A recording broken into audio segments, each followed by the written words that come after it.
Update कयूं अहम ख़बर आहे। सिंध के वॾे वज़ीर सैयद मुराद अली शाह की सदारत हेठ काबीना जो तारुफ़ी इजलास थियो आहे।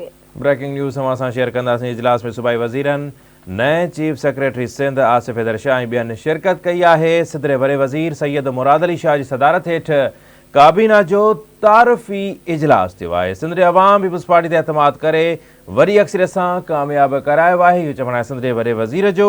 वॾो वज़ीर चवे थो त असांजो फ़र्ज़ बणिजे थो त पार्टी क़यादत जी बि उहा हिदायत आहे त अवाम जे भलाईअ लाइ भरपूर कमु कयूं। खबर शेयर कयूं पिया। ब्रेकिंग न्यूज़ आहे। वॾे वज़ीर सैयद मुराद अली शाह जो चवण आहे त असांजो फ़र्ज़ बणिजे थो त पार्टी क़यादत जी बि इहा ई हिदायत आहे त अवाम जी भलाई लाइ भरपूर कमु कयो वञे।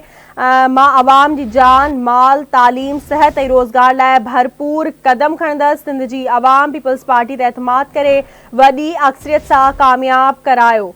अपडेट कयूं पिया। सिंध के वॾे वज़ीर सैयद मुराद अली शाह की सदारत हेठ काबीना जो तारुफ़ी इजलास थियो आहे। इजलास में सूबाई वज़ीरनि नए चीफ सेक्रेटरी आसिफ हैदर शाह ऐं ॿियनि शिरकत कई आहे। सिंध जी अवाम पीपल्स पार्टी ते एतमाद करे वॾी अक्सरियत सां कामयाब करायो।